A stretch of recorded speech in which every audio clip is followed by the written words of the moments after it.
વંદે ગુજરાત.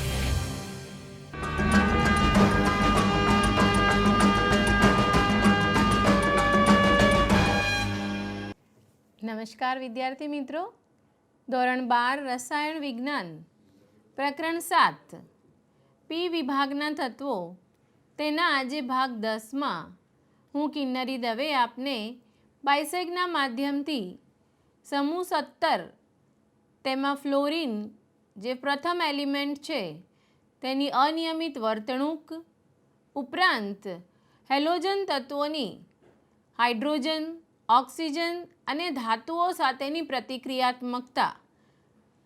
અને વિદ્યાર્થી મિત્રો, હેલોજન તત્વની એક ખાસિયત છે કે જે પોતાનાથી મોટા કદના હેલોજન તત્વ સાથે સંયોજાઈને આંતર હેલોજન સંયોજનો બનાવે છે.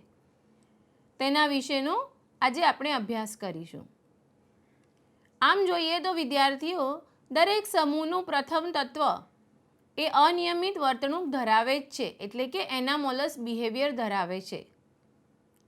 પણ હેલોજન તત્વ જેનું પહેલું તત્વ છે ફ્લોરિન, આખા પીરિયોડિક ટેબલમાં જો આપણે જોઈએ તો બેસ્ટ રિડ્યુસિંગ એજન્ટ તરીકે આપણે તે ઓક્સિડાઇઝિંગ એટલે કે ફ્લોરિન જે છે એ બેસ્ટ ઓક્સિડેશન કરતા તરીકે વર્તે છે. આપણે જોયું હતું તે પ્રમાણે કે ફ્લોરિન એ સૌથી વધુ વિદ્યુત ઋણ એટલે કે હાઈલી ઇલેક્ટ્રોનેગેટિવ તત્વ છે આખા પીરિયોડિક ટેબલમાં. તે જ પ્રમાણે સ્ટ્રોંગેસ્ટ ઓક્સિડાઇઝિંગ એજન્ટ અથવા તો સ્ટ્રોંગેસ્ટ ઓક્સિડેશન કરતા જો હોય આખા પીરિયોડિક ટેબલમાં તો તે છે ફ્લોરિન. જે રીતે લિથિયમ સ્ટ્રોંગેસ્ટ રિડ્યુસિંગ એજન્ટ કહેવાય છે તે રીતે ફ્લોરિન સ્ટ્રોંગેસ્ટ ઓક્સિડાઇઝિંગ એજન્ટ કહેવાય છે. અને ફ્લોરિન એ વિદ્યુત ઋણ છે અને સીઝિયમ એ વિદ્યુત ધન તત્વ છે.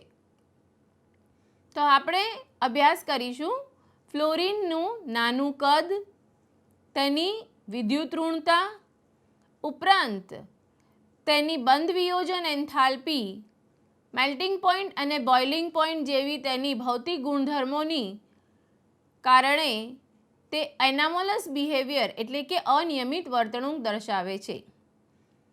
તો આજનો ભાગ 10 શરૂ કરીએ તે પહેલાં વિદ્યાર્થીઓ, આપણે સૌએ ભાગ 9માં હેલોજન તત્વના ઓક્સિડેશન આંક વિશે અભ્યાસ કર્યો હતો. આપણે સૌ જાણીએ છીએ કે હેલોજન તત્વ -1, +1, +3, +5 અને +7 ઓક્સિડેશન આંક ધરાવે છે.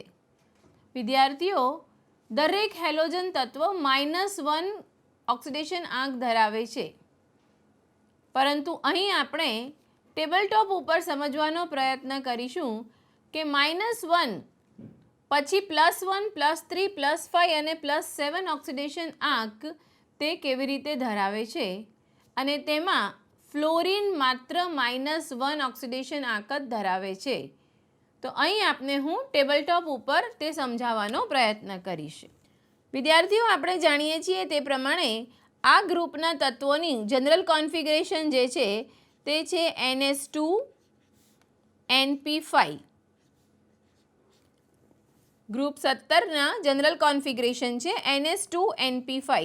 અહીં આપણે વાત કરીએ છીએ ક્લોરિનની, એટલે કે ફ્લોરિન સિવાય કોઈ પણ તત્વ માટે આપણે ઓક્સિડેશન આંક વિશે અહીં ચર્ચા કરી રહ્યા છીએ. તો સૌથી પ્રથમ ક્લોરિન તેના ગ્રાઉન્ડ સ્ટેટમાં તેનું કોન્ફિગરેશન પ્રમાણે આપણે અહીં જોઈએ તો નિયોન,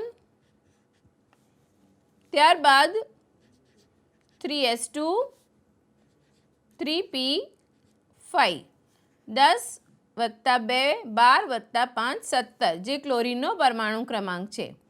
હવે અહીં NS કક્ષામાં આ આપણે વાત કરીએ છીએ ગ્રાઉન્ડ સ્ટેટની, એટલે કે ભૂમિ અવસ્થાની. ગ્રાઉન્ડ સ્ટેટ એટલે કે ભૂમિ અવસ્થા. ભૂમિ અવસ્થામાં અહીં આપણી પાસે 3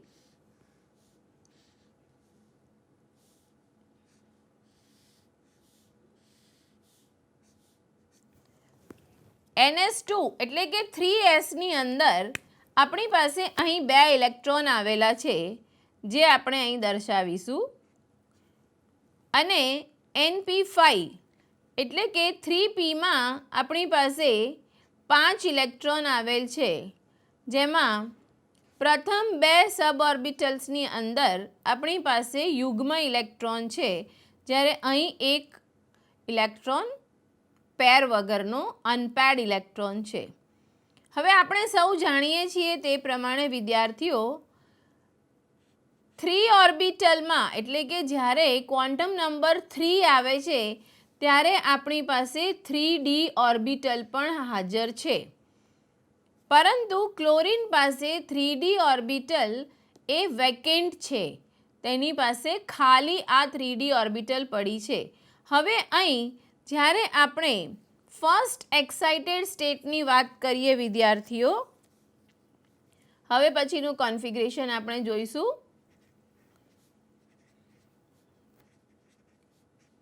ફર્સ્ટ એક્સાઇટેડ સ્ટેટ ત્યારે અહીં આપણે આપણું 3s 3p અને આ ખાલી 3d ઓર્બિટલ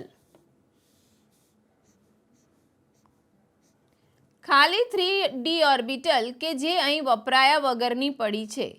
તો હવે વિદ્યાર્થીઓ ફર્સ્ટ એક્સાઇટેડ સ્ટેટમાં શું થશે, આ જે ઇલેક્ટ્રોન અહીં આપણી પાસે છે તે ઇલેક્ટ્રોન એક્સાઇટ થઈને ડી ઓર્બિટલમાં જશે. અહીં આપ જોઈ શકો છો તે પ્રમાણે કે અહીં તેની પાસે એક ઇલેક્ટ્રોન હોવાથી તે S NP આ મેં આપને દર્શાવ્યું તે પ્રમાણે ઇલેક્ટ્રોન અહીંથી આપણી પાસે 3d ઓર્બિટલમાં ગયો, એટલે કે અહીં આપણી પાસે 3 અયુગ્મ ઇલેક્ટ્રોન પેર છે. તો અહીં આપણે જોઈ શકીશું કે તેઓ +3 ઓક્સિડેશન સ્ટેટ ધરાવશે. અહીં આપણી પાસે +3 ઓક્સિડેશન સ્ટેટ ધરાવશે. ત્યારબાદ જ્યારે સેકન્ડ એક્સાઇટેડ સ્ટેટમાં આવીશું, સેકન્ડ એક્સાઇટેડ સ્ટેટમાં શું થશે વિદ્યાર્થીઓ, અહીં જે આપણી પાસે આ યુગ્મ પેર છે તે યુગ્મ પેર ડી ઓર્બિટલનું જે ખાલી આપણી પાસે pxy pyz કે pz² પડ્યું છે તેમાંથી ખાલી થઈને ડી ઓર્બિટલમાં જશે. તો અહીં આપણે સેકન્ડ એક્સાઇટેડ સ્ટેટ વિશે વાત કરીએ છીએ વિદ્યાર્થીઓ.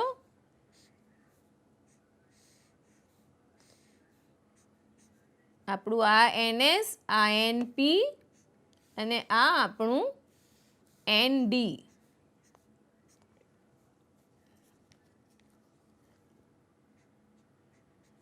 Sના 2 ઇલેક્ટ્રોન 3sમાંથી આ ઇલેક્ટ્રોન એક્સાઇટેડ સ્ટેટમાં એ ડી ઓર્બિટલમાં જશે, એટલે કે p ઓર્બિટલના આપણા 3 ઇલેક્ટ્રોન જે અયુગ્મ થયા અને આ ઇલેક્ટ્રોન જે અહીં ટ્રાન્સફર થયો તે પ્રમાણે અહીં આપણે જોઈશું કે સેકન્ડ એક્સાઇટેડ સ્ટેટમાં ઓક્સિડેશન સ્ટેટ +5 ધરાવે છે. ત્યારબાદ થર્ડ એક્સાઇટેડ સ્ટેટમાં જો આપણે વાત કરીએ,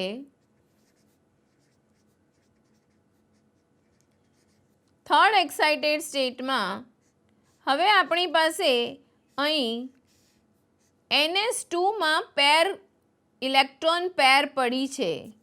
તો આ ઇલેક્ટ્રોન પેર એ થર્ડ એક્સાઇટેડ સ્ટેટમાં અહીંથી એક્સાઇટ થઈ અને આપણી પાસે ડી ઓર્બિટલના ખાલી શેલમાં જશે. તો NS2 NP5 અને અહીં આપણે ડી ઓર્બિટલ, જેમાં આપણે જોયું આપણને જણાવ્યું તે પ્રમાણે S જે અત્યાર સુધી યુગ્મ ઇલેક્ટ્રોન પેર હતી તે હવે આપણી પાસે ડી ઓર્બિટલમાં સામેલ થઈ જશે. તો અહીં આપ જોઈ શકો છો વિદ્યાર્થીઓ કે ટોટલ 7 અયુગ્મ પેર આવેલી છે, જેથી અહીં ઓક્સિડેશન નંબર રહેશે +7. એટલે કે ફ્લોરિન સિવાયના દરેક તત્વ આપણને +1 જે ભૂમિ અવસ્થામાં દર્શાવશે, +3 એ ફર્સ્ટ એક્સાઇટેડ સ્ટેટમાં, +5 સેકન્ડ એક્સાઇટેડ સ્ટેટમાં અને +7 એ થર્ડ એક્સાઇટેડ સ્ટેટમાં દર્શાવે છે. તો આ રીતે આપણે સમજી શકીએ કે ક્લોરીન, બ્રોમિન અને આયોડિન એ -1, +1, +3, +5 અને +7 ઓક્સિડેશન આંક દર્શાવે છે, જે હવે આપ સરળતાથી સમજી ચૂક્યા હશો વિદ્યાર્થીઓ.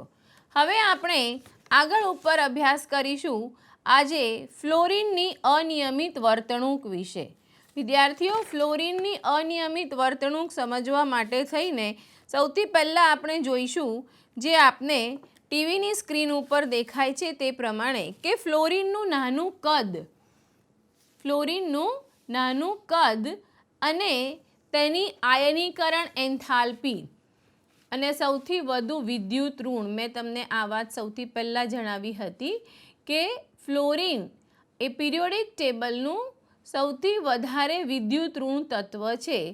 તો તેની આયનીકરણ એન્થાલ્પી, વિદ્યુત ઋણતા અને વિદ્યુત ધ્રુવ પોટેન્શિયલના મૂલ્યો તેના સમૂહમાં આવેલા અન્ય હેલોજન કરતાં સૌથી વધારે હોય છે. તો ફ્લોરિનની અનિયમિત વર્તણૂકનું પહેલું કારણ શું છે વિદ્યાર્થીઓ? તો તેની આયનીકરણ એન્થાલ્પી અને હાઈલી વિદ્યુત ઋણ તત્વ છે. આ બે એનું મુખ્ય કારણ છે. ત્યારબાદ જો આપણે જોઈએ તો આયનીકરણ એન્થાલ્પીની સાથે સાથે આપણે જાણીએ છીએ તે પ્રમાણે કે સમૂહમાં નીચેની તરફ જેમ જતા જઈએ તે પ્રમાણે શેલની સંખ્યા વધતી જાય અને શેલની સંખ્યા વધતા કોષો વધતા તેની પરમાણુવીય ત્રિજ્યા અને આયનિક ત્રિજ્યામાં વધારો થતો જાય છે. તો આ પ્રમાણે ફ્લોરિનની ત્રિજ્યા, તેની આયનિક ત્રિજ્યા અને તેની સહસંયોજક ત્રિજ્યા બંને ખૂબ જ નાના હોય છે. તો બીજું કારણ ફ્લોરિનની અનિયમિત વર્તણૂક વિશે છે આયનીય અને સહસંયોજક ત્રિજ્યા, ઉપરાંત ગલનબિંદુ અને ઉત્કલન બિંદુ. વિદ્યાર્થીઓ, જેમ જેમ આપણે નીચે જતા જઈએ તે પ્રમાણે શેલ વધતા જાય અને શેલ વધતા આપણે તેને આસાનીથી આપણે ઇલેક્ટ્રોન ગેઇન કરવું અથવા તો ઇલેક્ટ્રોન લૂઝ કરવું એ વેલેન્સ ઇલેક્ટ્રોન સરળ બને છે. તો અહીં આપણે જોઈએ આયનીય અને સહસંયોજક ત્રિજ્યા, ગલનબિંદુ, ઉત્કલન બિંદુ, બંધ વિયોજન એન્થાલ્પી અને ઇલેક્ટ્રોન પ્રાપ્તિ એન્થાલ્પીના મૂલ્યો નીચા હોય છે. ફ્લોરિનનું આ બધું જ સૌથી ઓછું હોય છે. એનું કારણ શું છે કે એક તો સૌથી પહેલાં તો ફ્લોરિનનું કદ સૌથી નાનું છે. તો આ નાના કદના હિસાબે ફ્લોરિનના જે વેલેન્સ ઇલેક્ટ્રોન છે વિદ્યાર્થીઓ, તે વેલેન્સ ઇલેક્ટ્રોન ખૂબ જ નાની ત્રિજ્યામાં એકબીજાની પાસે એટલા નજીકથી ગોઠવાયેલા છે કે તેમની વચ્ચે રિપલ્સન બહુ ઝડપથી થાય છે.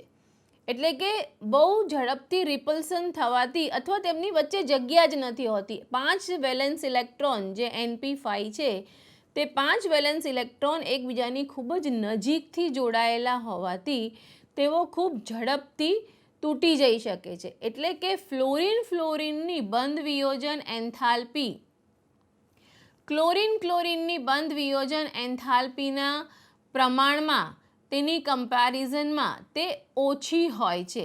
તેથી તે ઝડપથી ફ્લોરિન F2માંથી Fમાં કન્વર્ટ થઈ શકે છે. અને બીજું આનું કારણ છે ફ્લોરિનની બંધ વિયોજન એન્થાલ્પી ઓછું હોવાનું બીજું કારણ છે વિદ્યાર્થીઓ કે ફ્લોરિનમાં ડી કક્ષકોની ગેરહાજરી છે. આપણે જાણીએ છીએ તે પ્રમાણે ફ્લોરિનમાં ડી કક્ષકો નથી આવેલા.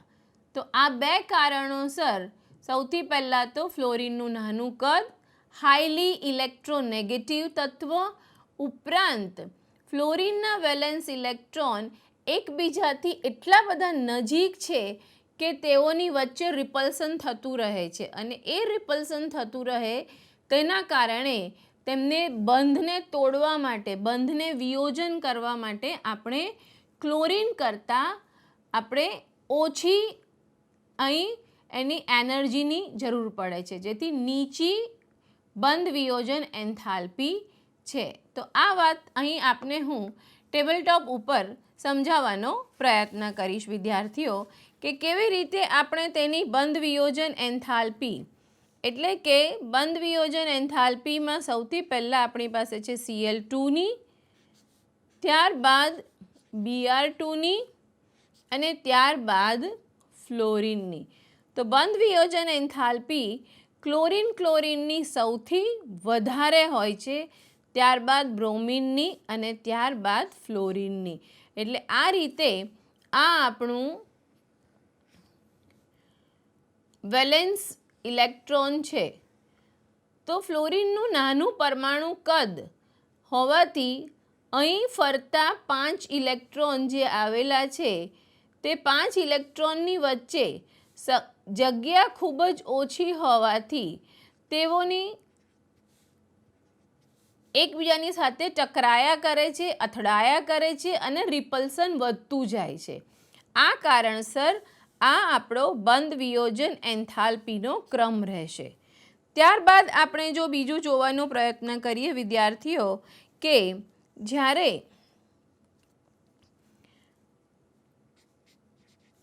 ½ x એટલે અહીં આપણે ક્લોરિનની વિશે વાત કરીશું.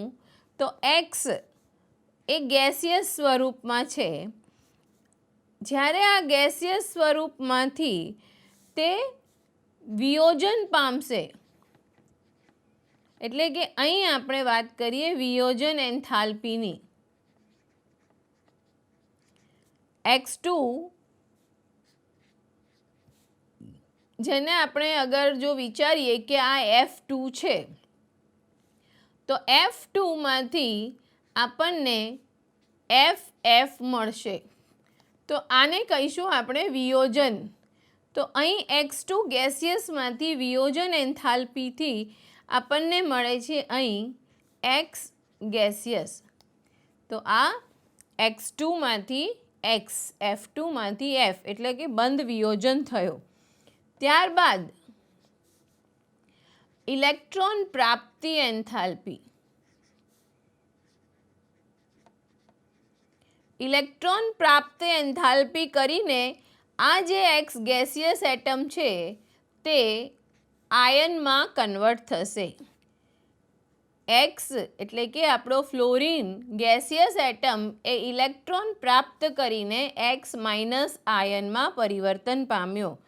હવે જ્યારે આ x માઇનસ આયન પાણીની સાથે સંયોજાય છે એટલે કે તેની હાઇડ્રેશન એન્થાલ્પી અથવા જલીય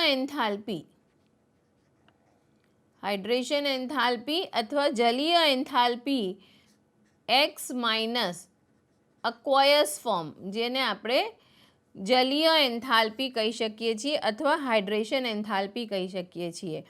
તો અહીં આપણે જોઈ શકીએ છીએ વિદ્યાર્થીઓ કે હેલોજન તત્વ અથવા તો ફ્લોરિન ગેસિયસમાંથી જ્યારે અક્વાયસ ફોર્મમાં કન્વર્ટ થાય છે ત્યારે અહીં તે સ્ટ્રોંગ ઓક્સિડાઇઝિંગ એજન્ટ તરીકે વર્તે છે. આ સ્ટ્રોંગ ઓક્સિડાઇઝિંગ એજન્ટ તરીકે વર્તે છે જે આપણે આના ઉપરથી સમજી શકીએ છીએ વિદ્યાર્થીઓ. હવે ફરી આપ ટીવી સ્ક્રીન ઉપર જે અનિયમિત વર્તણૂક દેખાઈ રહી છે તે અનિયમિત વર્તણૂક વિશેની આપની નોટબુકમાં નોંધ કરી લેશો. સૌથી વધુ વિદ્યુત ઋણ, આયનીકરણ એન્થાલ્પી સૌથી વધારે, ત્યારબાદ તેની સહસંયોજક ત્રિજ્યા અને આયનીય ત્રિજ્યા ઉપરાંત ઉત્કલન બિંદુ અને ગલન બિંદુ અને બંધ વિયોજન એન્થાલ્પી અને ઇલેક્ટ્રોન પ્રાપ્તિ એન્થાલ્પી નીચી હોય છે અને આ કારણથી ફ્લોરિન અનિયમિત વર્તણૂક ધરાવે છે. હવે આ સાથે જ મેં આપને સમજાવ્યું હતું તે પ્રમાણે કે ફ્લોરિન એ ખૂબ જ સ્ટ્રોંગ ઓક્સિડાઇઝિંગ એજન્ટ છે, એટલે કે જો આખા પીરિયોડિક ટેબલનો બેસ્ટ ઓક્સિડેશન કરતા હોય તો તે છે ફ્લોરિન. તો ફ્લોરિન એ પાણીનું ઓક્સિજનમાં ઓક્સિડેશન કરે છે. ત્યારબાદ ક્લોરિન અને બ્રોમિન તે પાણી સાથે હાઇડ્રોહેલિક અને હાઇપોહેલસ સંયોજનો બનાવે છે. અને ત્રીજો પોઈન્ટ છે આપણી પાસે, જ્યારે આયોડિન આયનનું એસિડિક માધ્યમમાં ઓક્સિજન વડે ઓક્સિડેશન થઈ શકે છે. વિદ્યાર્થીઓ, આ 3 પોઈન્ટ કે ફ્લોરિન પ્રબળ ઓક્સિડેશન કરતાં કેવી રીતે છે તે સમજવાનો આપણે પ્રયત્ન કરીશું.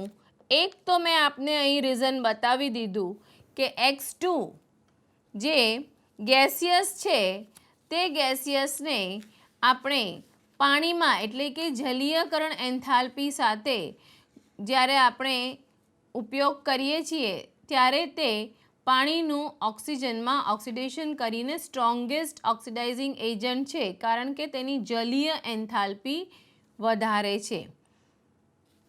હવે આપણે ફ્લોરિન અને બ્રોમિન જે પાણી સાથે હાઇડ્રોહેલિક એસિડ અને હાઇપોહેલસ એસિડ બનાવે છે તેના વિશેનો થોડો ખ્યાલ હું આપને ફરી ટેબલ ટોપ ઉપર આપવાનો પ્રયત્ન કરીશ. વિદ્યાર્થીઓ, સૌથી પહેલાં આપણે સમજીએ કે ફ્લોરિન એ પાણીનું ઓક્સિજનમાં ઓક્સિડેશન કરે છે. તો અહીં આપણે જોઈશું ફ્લોરિન એટલે કે આપણી પાસે અહીં છે આ ફ્લોરિન. ફ્લોરિનની આપણે પ્રક્રિયા બતાવવાની છે પાણી સાથે. ફ્લોરિનની પાણી સાથેની પ્રક્રિયા છે. ફ્લોરિન જ્યારે પાણી સાથે પ્રક્રિયા કરે છે ત્યારે અહીં 4F પ્લસ 4H પ્લસ અને પ્લસ O2 આ આપણી ફ્લોરિનની પાણી સાથેની પ્રક્રિયા છે. વિદ્યાર્થીઓ, અહીં આપ જોઈ શકો છો કે ફ્લોરિન જે માઇનસ બન્યું અને હાઇડ્રોજન એ પ્લસ બની ગયું. વિદ્યાર્થી, આના ઉપરથી આપ સમજી શકો છો કે આ ઓક્સિજન જે હતો પાણીની અંદર રહેલો ઓક્સિજન તેનું અહીં ઓક્સિડેશન થયું, જેના ઉપરથી આપણે સમજીએ કે ફ્લોરિન એ પ્રબળ ઓક્સિડેશન કરતા છે. અહીં ફ્લોરિનનો ઓક્સિડેશન આંક હતો 0, જે અહીં ઓક્સિડેશન આંક થયો -1. વિદ્યાર્થીઓ, એકવાર આપણને ફરી યાદ કરાવી દો, ઓક્સિડેશન અને રિડક્શન એટલે શું? ઓક્સિડેશન અને રિડક્શન એક શોર્ટકટ બતાવું આપને, RIG અને OIL. વિદ્યાર્થીઓ, અહીં આપને એક શોર્ટકટ બતાવું છું રિડક્શન અને ઓક્સિડેશન યાદ રાખવા માટે. RIG રિગ, રિગનો અર્થ થાય છે રિડક્શન ઇન્વોલ્વ્સ ગેઇન ઓફ ઇલેક્ટ્રોન, એટલે કે જ્યારે ઇલેક્ટ્રોન ગેઇન થાય ત્યારે આપણે એને રિડક્શન કહીએ છીએ.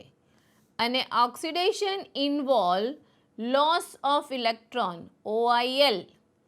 Oxidation involve loss of electron. હવે અહીં આપ જોઈ શકો છો કે ફ્લોરિન જેનો ઓક્સિડેશન આંક હતો 0, હવે તેણે શું કર્યું અહીંયા વિદ્યાર્થીઓ? તેનો ઓક્સિડેશન આંક થઈ ગયો -1. અને તે જ પ્રમાણે અહીં H2Oમાં રહેલો ઓક્સિજન જે અહીં ઓક્સિડેશન આંક ઓક્સિજનનો થયો 0. અહીં ઓક્સિજનનો ઓક્સિડેશન આંક કેટલો હતો વિદ્યાર્થીઓ? 2 2 4, અને 4/2 જે હતો 2.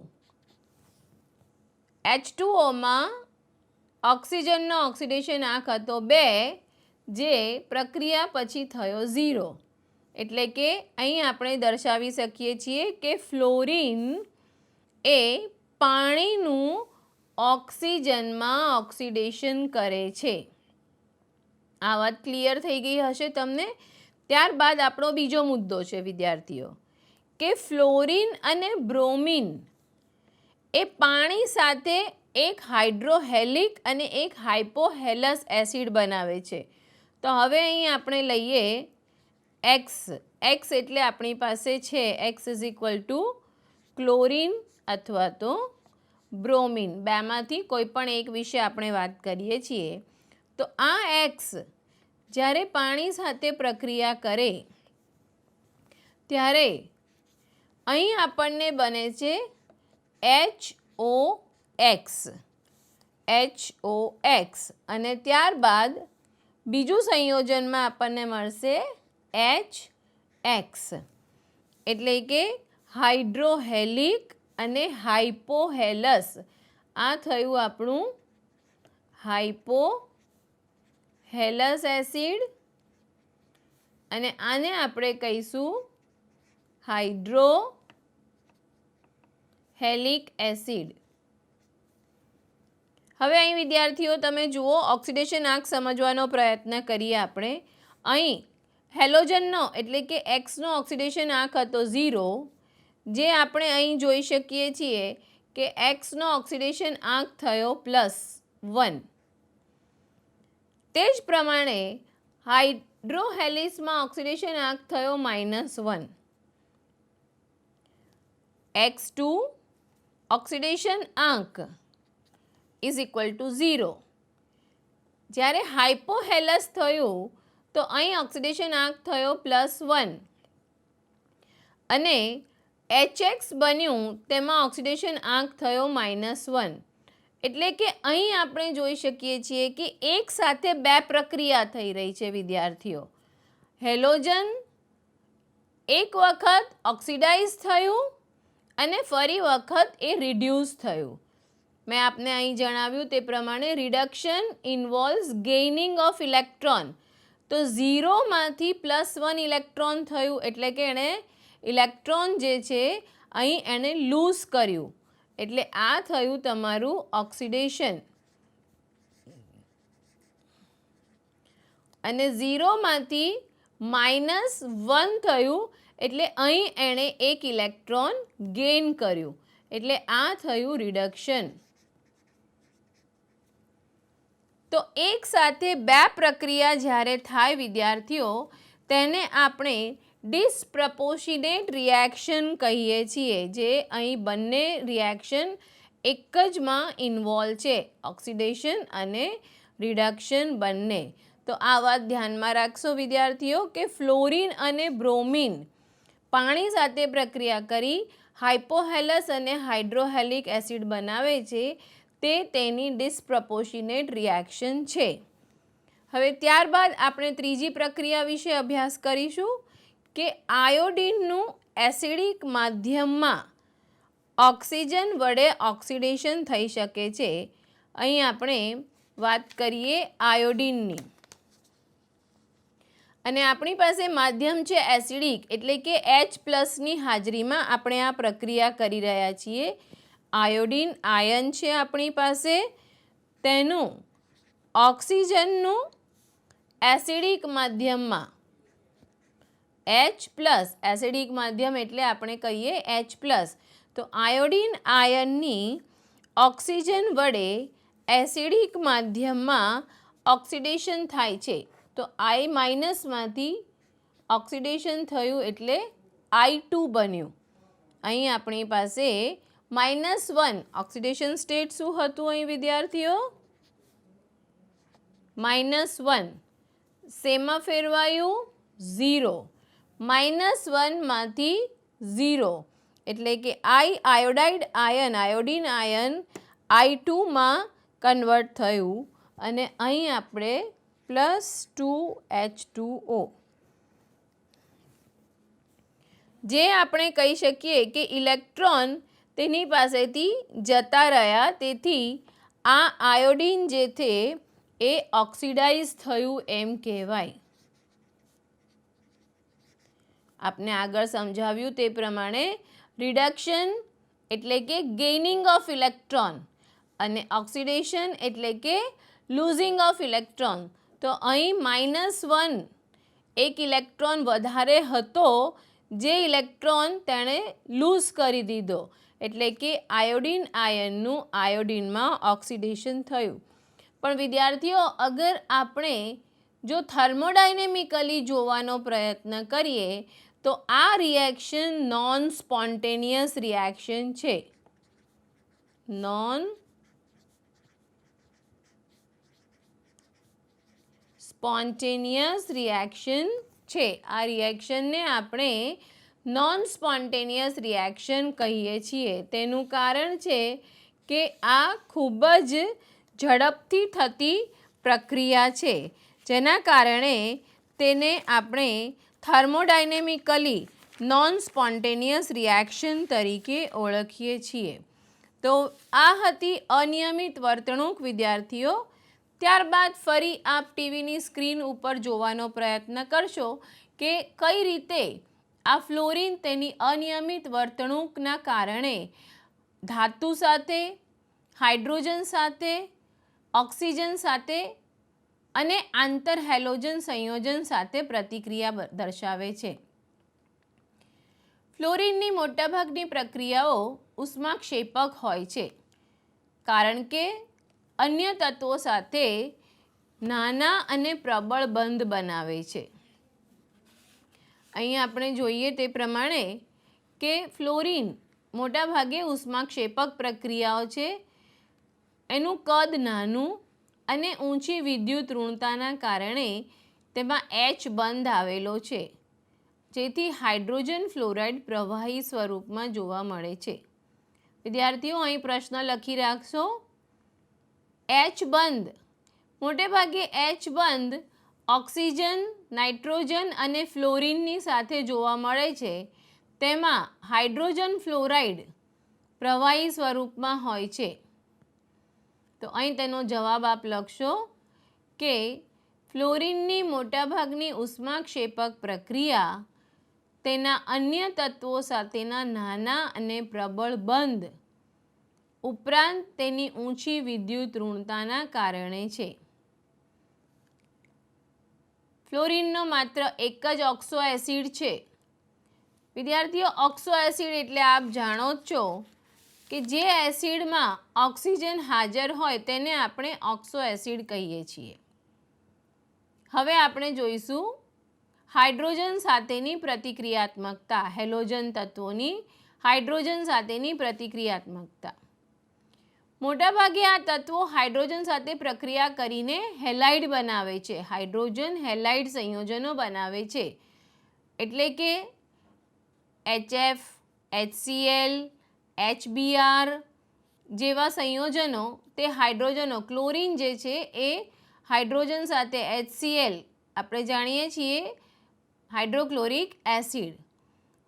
તો આ રીતે હેલાઇડ સંયોજનો, હાઇડ્રોજન હેલાઇડ સંયોજનો, પરંતુ જેમ જેમ આપણે નીચે જતા જઈએ તેમ આ હેલાઇડ સંયોજનોની પ્રબળતા ઘટતી જાય. એટલે કે HF તેના કરતાં HCl, HBr આ રીતે એ પ્રબળતા જે છે, સાંદ્રતા જે છે તે ક્રમશઃ અહીં આપણે જોઈ શકીએ છીએ કે હાઇડ્રોક્લોરિક એસિડ તે એસિડ તત્વ તરીકે વધારે છે, પરંતુ આ હાઇડ્રોજન હેલાઇડ સંયોજનોની પ્રબળતા પ્રમાણે તે ઓછી થતી જાય છે. ત્યારબાદ HX બંધની બંધ વિયોજન એન્થાલ્પી ઘટે છે. પ્રબળતા ઘટવાનું અથવા તો સ્થાયીતા ઘટતા જવાનું કારણ શું છે વિદ્યાર્થીઓ? તો જો HF બંધ છે તેની બંધ વિયોજન એન્થાલ્પી ક્રમશઃ ઓછી થતી જાય છે. મેં આપને આગળ જ બતાવ્યું હતું તે પ્રમાણે Cl2, પછી Br2 અને પછી F2ની બંધ વિયોજન એન્થાલ્પી આવે છે. તો તે જ પ્રમાણે અહીં HF, પછી HCl અને HBr, તો આમ ક્રમશઃ HX બંધની વિયોજન એન્થાલ્પી ઘટે અને તેથી તેની સ્થાયીતા ઘટતી જાય. હવે આપણે જોઈએ ઓક્સિજન સાથેની પ્રતિક્રિયાત્મકતા. મોટાભાગના હેલોજન સંયોજનો ઓક્સિજનની સાથે ઓક્સાઇડ સંયોજનો બનાવે છે અને આ ઓક્સાઇડ સંયોજનો અસ્થાયી હોય છે. ઓક્સાઇડ સંયોજનોની ઓક્સિડેશન અવસ્થા +1 થી +7 સુધીની હોય છે. હાઇડ્રોજન સાથે હેલાઇડ સંયોજનો, ઓક્સિજન સાથે ઓક્સાઇડ સંયોજનો. વિદ્યાર્થીઓ, હાઇડ્રોજન સાથેના જે હેલાઇડ સંયોજનો છે તેમાં આપણે જોયું કે તેનો નાની કદ અને બંધ વિયોજન એન્થાલ્પીના કારણે સ્થાયીતા ક્રમશઃ નીચે ઘટતી જાય છે. જ્યારે અહીં આપણે જોઈએ છીએ કે ઓક્સાઇડ સંયોજનો મોટે ભાગે તે અસ્થાયી જ હોય છે અને આ સંયોજનો +1 થી +7 ઓક્સિડેશન આંક ધરાવે છે. માત્ર ફ્લોરિનનો ઓક્સાઇડ જે 298 કેલ્વિન તાપમાને સ્થાયી હોય છે અને O2F2 જે પ્લુટોનિયમનું PuF6માં ઓક્સિડેશન કરે છે અને આ PuF6નો ઉપયોગ શક્તિહીન ન્યુક્લિયર બળતણમાંથી પ્લુટોનિયમને PuF6 તરીકે દૂર કરવા માટે થાય છે. ઓક્સિજનના મોટાભાગના ઓક્સાઇડ સંયોજનો અસ્થાયી હોય છે. તેનું ઓક્સિડેશન આંક +1 થી +7 હોય છે. મોટાભાગના ઓક્સાઇડ સંયોજનોમાં માત્ર O2F2 એ પ્લુટોનિયમનું PuF6માં ઓક્સિડેશન કરે છે અને આ PuF6નો ઉપયોગ ન્યુક્લિયર બળતણમાંથી પ્લુટોનિયમને દૂર કરવા માટે વપરાય છે. વિદ્યાર્થીઓ, અહીં એક પ્રશ્ન આપનો 1 માર્કનો, ખાલી જગ્યા ઓક્સાઇડ એ માત્ર સ્થાયી છે તો OF2. ખાલી જગ્યા ઓક્સાઇડ પ્લુટોનિયમનું PuF6માં ઓક્સિડેશન કરે છે જેનો ઉપયોગ શક્તિહીન ન્યુક્લિયર બળતણમાંથી પ્લુટોનિયમને ખાલી જગ્યા તરીકે દૂર કરવા માટે થાય છે. તો અહીં ઓક્સાઇડનું નામ છે O2F2 અને PuF6 તરીકે દૂર કરવા માટે થાય છે. હવે આપણે જોઈએ ઓક્સાઇડ સંયોજનોની સ્થાયીતા. જે રીતે આપણે હાઇડ્રાઇડ સંયોજનોમાં જોયું કે ઉપરથી નીચે જઈએ તે પ્રમાણે સ્થાયીતા ઘટતી જાય છે, કારણ બંધ વિયોજન એન્થાલ્પી. તો અહીં આપણે આયોડિનથી બ્રોમિન તરફ જઈએ તો સ્થાયીતા એટલે કે આયોડિન નીચેથી ઉપર જવાની વાત છે, તો આયોડિનથી બ્રોમિન તરફ જઈએ એ રીતે સ્થાયીતા ઘટતી જાય છે. એટલે કે સૌથી વધુ સ્થાયી છે એ આયોડિન. આયોડિન પછી આપણી પાસે બ્રોમિન, ક્લોરિન, ફ્લોરિન. તો ઓક્સાઇડ સંયોજનોમાં સ્થાયીતા નીચેની તરફ જેમ જેમ જતા જઈએ તે પ્રમાણે ઘટતી જાય છે. સેમ આપણે ઓક્સાઇડ્સની સાથે હાઇડ્રોક્સાઇડમાં પણ એ જ જોયું હતું કે સ્થાયીતા ઘટતી જાય છે. અહીં પણ આપણે આ જ વસ્તુ જોઈએ. વિદ્યાર્થીઓ, મેં આપને આગળ સમજાવ્યું ઓક્સાઇડ સંયોજનો કેટલા ઓક્સિડેશન આંક દર્શાવે છે. સરસ, +1 થી +7 ઓક્સિડેશન આંક દર્શાવે છે ઓક્સાઇડ સંયોજનો. ત્યારબાદ આપણે ઓક્સાઇડ સંયોજનોના સૌથી વધુ આયોડિનના ઓક્સાઇડ સ્થાયી હોય છે. જે આપને મેં બતાવ્યું તે પ્રમાણે કે સૌથી વધુ સ્થાયી કોણ છે આપણી પાસે, તો એ સૌથી વધુ સ્થાયી છે આયોડિન. તો તે જ રીતે આયોડિનના ઓક્સાઇડ સંયોજનો સૌથી વધુ સ્થાયી હોય છે, કારણ કે આયોડિન અને ઓક્સિજનની વચ્ચે પોલરાઇઝેબિલિટી વધારે હોય છે. તે બંને પોલર મોલેક્યુલ છે, આયોડિન પણ અને ઓક્સિજન પણ. એટલે એ બંનેની વચ્ચે પોલરાઇઝેબિલિટી વધારે હોવાથી તેના ઓક્સાઇડ સંયોજનો, આયોડિનના ઓક્સાઇડ સંયોજનો સૌથી વધુ સ્થાયી હોય છે. વિદ્યાર્થીઓ અહીં પ્રશ્ન નોટ કરશો. દર્શાવો આયોડિનના ઓક્સાઇડ સંયોજનો કેમ વધુ સ્થાયી હોય છે. ત્યારબાદ બીજો પ્રશ્ન, ફ્લોરિનની સ્થાયીતા વધારે હોય છે. ક્લોરિનની અંદર ડી કક્ષકોની હાજરી છે, પરંતુ ફ્લોરિનની અંદર ડી કક્ષકોની હાજરી નથી. અને ક્લોરિન અને ઓક્સિજનની વચ્ચે મલ્ટિપલ બોન્ડ એટલે કે બહુબંધ બને છે.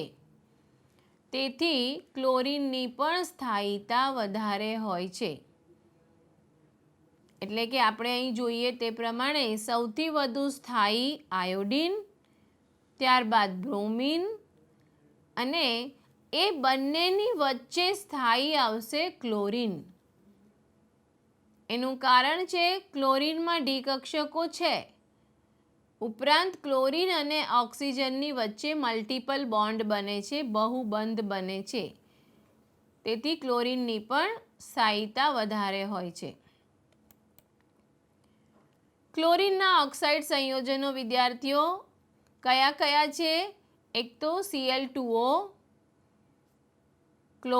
ક્લોરાઇડ, ClO2 ડાયોક્સાઇડ, Cl2O6 વધુ પ્રતિક્રિયાત્મક, ઓક્સિડેશન કરતા અને વિસ્ફોટક છે.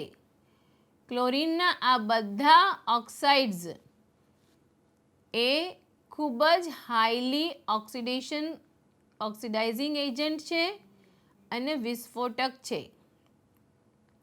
અને આ કારણથી તેનો ઉપયોગ કાગળના માવા, કાપડ ઉદ્યોગમાં વિરંજનકર્તા તરીકે અને પાણીના શુદ્ધિકરણમાં થાય છે. વિદ્યાર્થીઓ પ્રશ્ન લખો. ક્લોરિનના ઓક્સાઇડ સંયોજનોના નામ દર્શાવો. 1 Cl2O, ClO2 અને Cl2O6. પ્રશ્ન 2, આ ઓક્સાઇડ સંયોજનોની ગુણધર્મો વિશે ચર્ચા કરો. તો ક્લોરિનના ઓક્સાઇડ સંયોજનો પ્રબળ ઓક્સિડેશન કરતા છે અને તેથી તેઓ ખૂબ જ વિસ્ફોટક છે. માટે તેનો ઉપયોગ વિરંજન પ્રક્રિયામાં કાગળના માવા અને કાપડમાં થાય છે. ઉપરાંત આપણે સૌ જાણીએ છીએ કે ક્લોરિન ટેબ્લેટ જેનો પાણીના શુદ્ધિકરણમાં ઉપયોગ કરવામાં આવે છે. હવે ત્યારબાદ આપણી પાસે છે બ્રોમિનના ઓક્સાઇડ સંયોજનો. વિદ્યાર્થીઓ બ્રોમિન 2 પ્રકારના ઓક્સાઇડ્સ બતાવે છે. એક બ્રોમિન ડાયોક્સાઇડ અને એક બ્રોમિન ઓક્સાઇડ, BrO2 અને Br2O, જે પ્રમાણમાં ઓછા સ્થાયી હોય છે અને તે ખૂબ જ નીચા તાપમાને અસ્તિત્વ ધરાવે છે. તો આપણે અહીં જોયું તે પ્રમાણે સૌથી વધારે સ્થાયી સંયોજનો આયોડિનના, ત્યારબાદ ક્લોરિનના સંયોજનો અને પછી બ્રોમિનના ઓક્સિડેશન સંયોજનો સ્થાયી હોય છે. હવે આપણે હેલાઇડ સંયોજનોની ધાતુ સાથેની પ્રતિક્રિયાત્મકતા વિશેનો અભ્યાસ કરીશું અને સાથે સાથે આ આયોડિનના ઓક્સાઇડ સંયોજનો તેના થોડા ગુણધર્મોનો અભ્યાસ કરીશું. આયોડિનના ઓક્સાઇડ સંયોજનો મોટે ભાગે I2O4, I2O5 તે બે પ્રકારના છે, જેવી રીતે બ્રોમિનના Br2O અને BrO2, ક્લોરિનના ClO2, Cl2O ને Cl2O5. તો આયોડિનના આ ઓક્સાઇડ સંયોજનો અદ્રાવ્ય ઘન પદાર્થ છે જે ગરમી મળતા વિઘટન પામે છે અને આયોડિનના ઓક્સાઇડ સંયોજનોનો ઉપયોગ કાર્બન મોનોક્સાઇડના માપનમાં થાય છે. વાતાવરણમાં કાર્બન મોનોક્સાઇડનું પ્રમાણ જાણવા માટે થઈને આપણે આયોડિનના ઓક્સાઇડ સંયોજનોનો ઉપયોગ કરીએ છીએ. વિદ્યાર્થીઓ, આપણે સૌ જાણીએ છીએ તે પ્રમાણે કે દરેક તત્વો તે હાઇડ્રોજન સાથે હાઇડ્રાઇડ બનાવે છે, ઓક્સિજન સાથે તે ઓક્સાઇડ બનાવે છે અને ધાતુઓ સાથેની પ્રતિક્રિયાત્મકતા પણ અહીં આપણે સમજવાનો પ્રયત્ન કરીશું. ધાતુઓ સાથેની પ્રતિક્રિયાત્મકતામાં આપણે જોઈએ તો આ હેલાઇડ સંયોજનો, જેમાં બ્રોમિન એ મેગ્નેશિયમ સાથે પ્રક્રિયા કરીને મેગ્નેશિયમ બ્રોમાઇડ બનાવે છે. બ્રોમિન એ મેગ્નેશિયમ ધાતુ સાથે પ્રક્રિયા કરી મેગ્નેશિયમ બ્રોમાઇડ બનાવે છે. Mg+Br2 gives MgBr. અને ઉચ્ચ ઓક્સિડેશન અવસ્થાવાળા સંયોજનો તેનાથી નીચી ઓક્સિડેશન અવસ્થાવાળા હેલાઇડ સંયોજનો કરતાં વધુ સહસંયોજક હોય છે.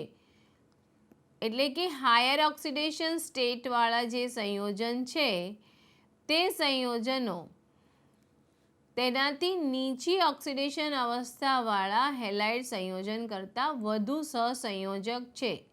જેના કેટલાક એક્ઝામ્પલ ઉદાહરણ અહીં દર્શાવ્યા છે આપને. SnCl4, PbCl4 અને એન્ટીમોની SbCl5 પેન્ટાક્લોરાઇડ, લીડ ટેટ્રાક્લોરાઇડ, એન્ટીમની પેટ્રાક્લોરાઇડ, જે હાઈલી એટલે કે અહીં લીડ, ટીન અને એન્ટીમોનીની ઓક્સિડેશન અવસ્થા એ હેલાઇડ સંયોજનોની ઓક્સિડેશન અવસ્થા કરતાં વધારે ઊંચી છે. વિદ્યાર્થીઓ, અહીં આપને પી બ્લોક એલિમેન્ટના જે આપણે 4 ગ્રુપ ભણ્યા તેના વિશે થોડીક મેં ઇમ્પોર્ટન્ટ ટિપ્સ આપી છે કે જે તમને પરીક્ષામાં 2 માર્કના પ્રશ્નો અને કોમ્પિટિટિવ એક્ઝામમાં MCQ સોલ્વ કરવામાં મદદ કરશે. પહેલું જે ઇમ્પોર્ટન્ટ પોઈન્ટ છે એ છે કે સોડિયમ બોરોહાઇડ્રાઇડ ડાયબોરેન સાથે સોડિયમ હાઇડ્રાઇડને ગરમ કરીને ફરીથી મેળવવામાં આવે છે.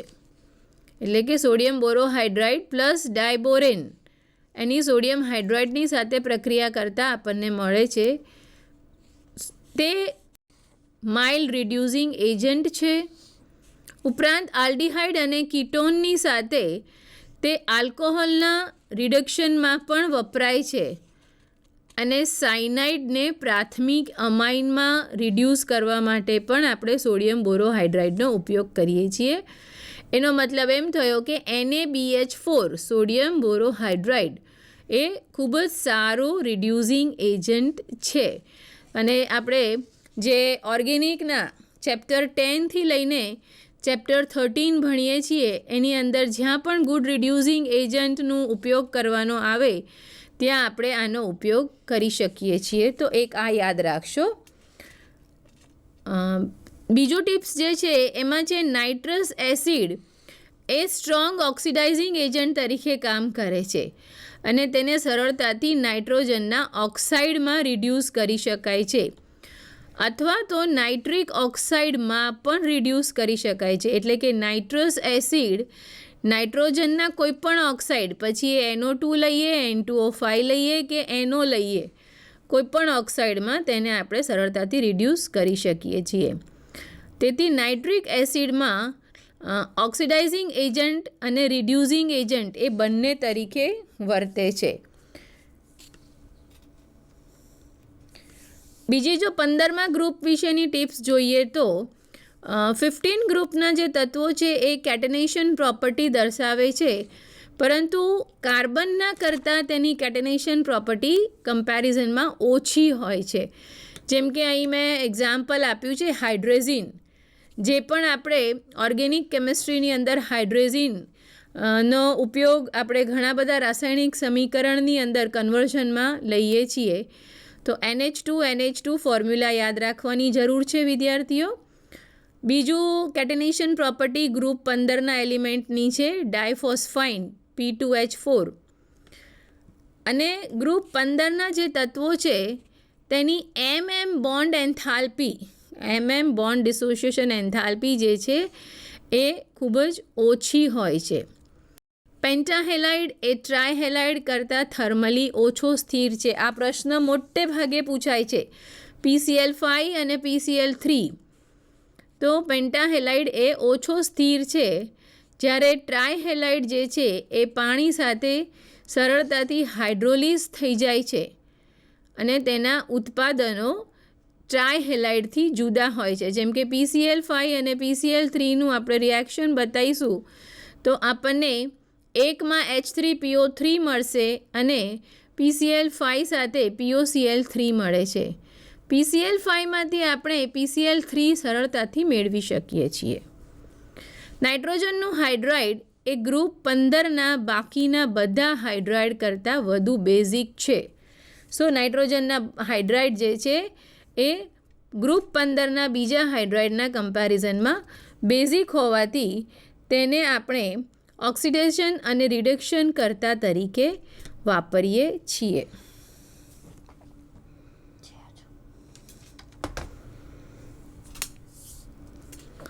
અક્વા રિજિયા એ એક પ્રશ્ન આપણને કોમ્પિટિટિવ પરીક્ષામાં પૂછાય છે કે અક્વા રિજિયા એ શેનું મિશ્રણ છે. તો અહીં મેં આપને દર્શાવ્યું છે કે 1:3ના પ્રમાણમાં આપણી પાસે કેન્દ્રિત એટલે કે કોન્સન્ટ્રેટેડ નાઇટ્રિક એસિડ અને કોન્સન્ટ્રેટેડ સલ્ફ્યુરિક એસિડનું મિશ્રણ લીધેલું હોય તેને આપણે અક્વા રિજિયા મિશ્રણ કહીએ છીએ. તો આ કોમ્પિટિટિવ એક્ઝામનો પ્રશ્ન છે આપનો. ત્યારબાદ બીજો ઇમ્પોર્ટન્ટ પોઈન્ટ છે નાઇટ્રોજન ડાયોક્સાઇડ ડાયમર આપે છે અને તેમાં વેલેન્સ ઇલેક્ટ્રોનના ઓડ નંબર હોય છે ને તેથી તે મોનોમર પરમાણુ તરીકે પણ વર્તે છે. તો આ યાદ રાખશો કે નાઇટ્રોજન ડાયોક્સાઇડના વેલેન્સ ઇલેક્ટ્રોન ઓડ નંબરમાં આવેલા હોય છે. આ પ્રમાણે અહીં આપણે આજે જે ઓક્સાઇડ સંયોજનો, હાઇડ્રાઇડ સંયોજનો અને ધાતુઓ સાથેની પ્રતિક્રિયાત્મકતા જોઈ વિદ્યાર્થીઓ. ત્યાર પછીનો ટોપિક શરૂ કરતાં પહેલાં હું આપને ફરી એક વખત આપણે ઝડપથી યાદ કરી લઈએ કે સૌથી પહેલાં હાઇડ્રાઇડ સંયોજનો. હાઇડ્રાઇડ સંયોજનોમાં ઉપરથી નીચેની તરફ જઈએ તે પ્રમાણે તેનું કદ ધીરે ધીરે વધતું જાય, બંધ વિયોજન એન્થાલ્પી જે છે એ ઘટતી જાય અને તેની સ્થાયીતા HF, HCl તેમ સ્થાયીતા જે છે એ ઘટતી જાય છે. ત્યારબાદ ઓક્સાઇડ સંયોજનો વિશે આપણે જોઈએ તો સૌથી વધુ ઓક્સાઇડ સંયોજનોની સ્થાયીતા જે છે તે સ્થાયીતામાં આપણે આયોડિનના ઓક્સાઇડ, ત્યારબાદ ક્લોરિનના ઓક્સાઇડ, ત્યારબાદ બ્રોમિનના ઓક્સાઇડ સ્થાયી હોય છે. તેમાં દરેકના સ્થાયિત્વને હિસાબે તેનો અલગ અલગ જગ્યાએ ઉપયોગ કરવામાં આવે છે. તેમાં ક્લોરિનના ઓક્સાઇડ જે છે તે પ્રબળ ઓક્સિડેશન કરતા હોવાથી અને વિસ્ફોટક હોવાથી તેમનો ઉપયોગ કાગળના માવાના ઉત્પાદનમાં, કાપડના ઉત્પાદનમાં વિરંજન કરતા તરીકે થાય છે. અને વિદ્યાર્થીઓ અહીં મેં આપને સમજાવ્યું હતું કે હેલોજન તત્વની એક ખાસિયત છે જે પોતાનાથી મોટા કદના હેલોજન તત્વ સાથે આંતર હેલોજન સંયોજનો બનાવે છે. તો એ છે આંતર હેલોજન સંયોજનો જે આપણે હવે પછીના ભાગમાં તેના વિશેનો અભ્યાસ કરીશું. આશા રાખું છું વિદ્યાર્થીઓ આજે આપણે જે રાસાયણિક પ્રક્રિયાઓ વિશે અને રાસાયણિક ગુણધર્મો વિશે સમજ્યા તે તમે સરળતાથી યાદ કરી લીધું હશે અને આગળ એનો અભ્યાસ કરવાનો પ્રયત્ન કરશો. નમસ્કાર.